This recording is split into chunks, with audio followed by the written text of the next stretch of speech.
Bienvenidos y bienvenidas un día más a un nuevo capítulo de La ciencia tras Overwatch. Si queréis ver la serie desde el principio, ahí arriba os dejo una tarjeta con la lista de reproducción.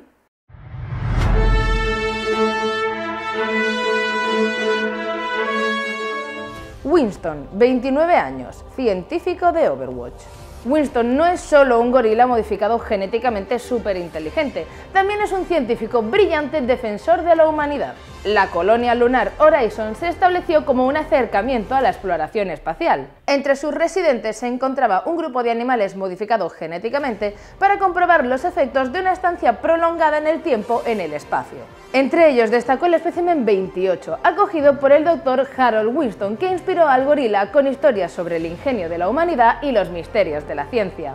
El joven gorila se pasaba los días ayudando a los científicos y observando aquel planeta azul, soñando con las infinitas posibilidades que allí aguardaban. Un día, sin embargo, todo cambió. El resto de gorilas de Horizon se rebelaron contra los científicos, asesinándolos y tomando el control de la colonia.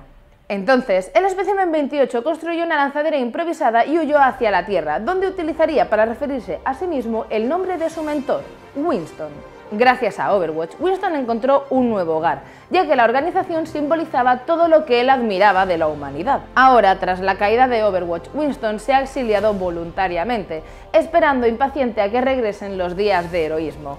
Este héroe con función de tanque cuenta con una fuerza bestial y una serie de inventos impresionantes, tales como unos propulsores, un cañón Tesla y un proyector de escudos portátil. Como podéis ver, la inteligencia de Winston parece irreal para ser un gorila. ¿O podría no serlo? Precisamente sobre este tema vamos a hablar hoy aquí, en La ciencia tras Overwatch. En este episodio contamos con la colaboración del neuromago y compañero de escenio Dani, del canal Amloy. Adelante, Dani. Gracias, Nevesu. Está claro que Winston es un gorila súper inteligente, capaz de construir una pistola de bobinas Tesla y salir y escapar de una base lunar para volver a la Tierra. Pero ¿dónde acaba la ciencia ficción y empieza la realidad?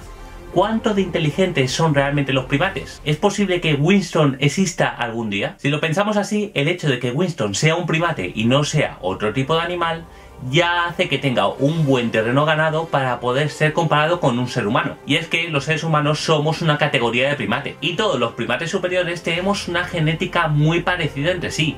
Winston y nosotros tenemos un 99% de coincidencia en nuestro ADN, y a nivel cerebral tenemos muchas estructuras en común. La única gran diferencia entre el cerebro humano y el cerebro de los primates como Winston es nuestra corteza cerebral. En esta capa externa del cerebro es donde se produce la mayoría de procesamientos que consideramos complejos por nuestro cerebro. El lenguaje, nuestra capacidad de raciocinio y nuestra percepción más compleja de la realidad viene gracias a la corteza cerebral.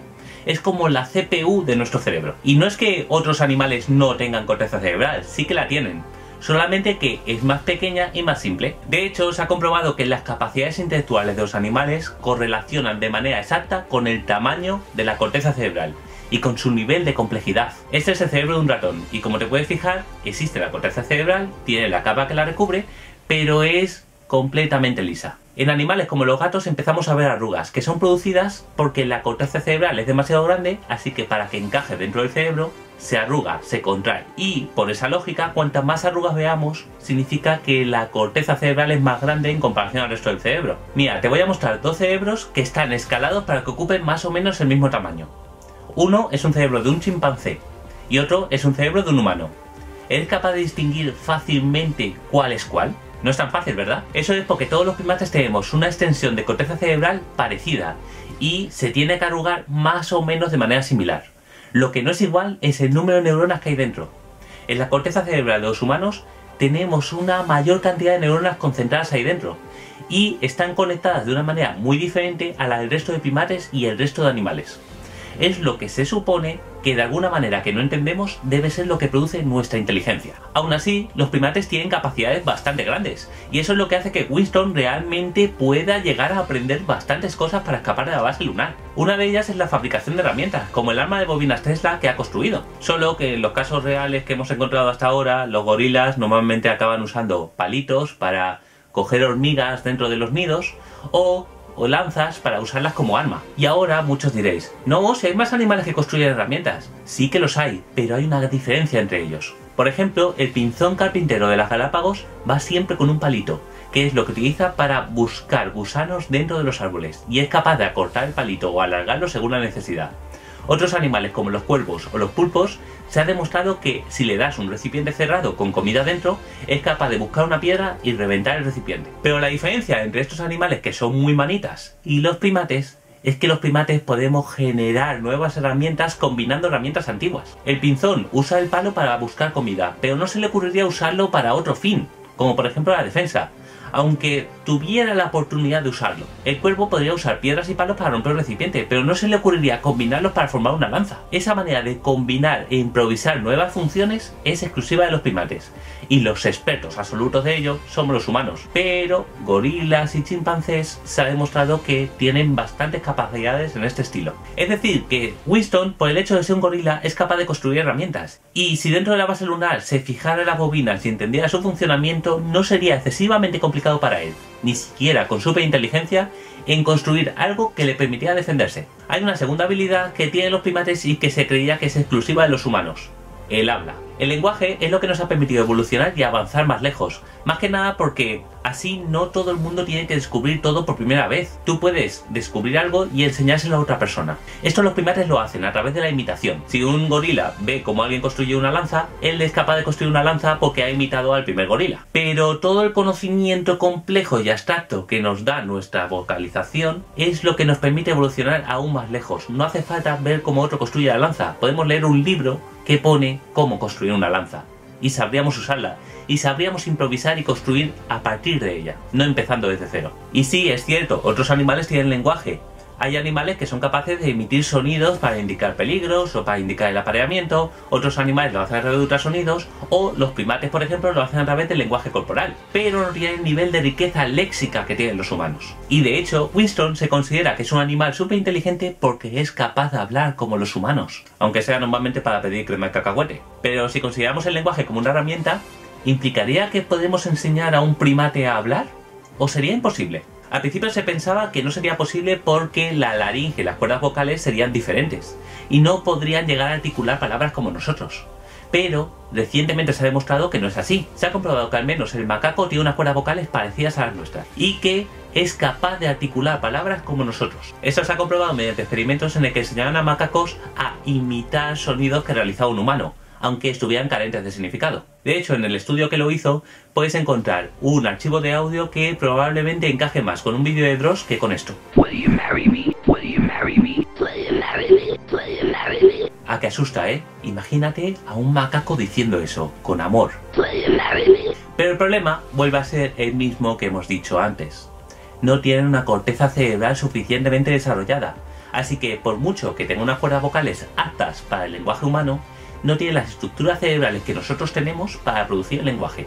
Es como si tuvieran un altavoz que podría funcionar con música sin el reproductor de música conectado a él. Vale, entonces, ¿y si le enseñamos lenguaje a un primate? Esto se ha intentado con chimpancés a través de proyectos que duraron décadas. Durante 40 años, los investigadores Allen y Beatrice Gardner criaron a un chimpancé llamado Washoe, al cual le enseñaron lenguas de signos.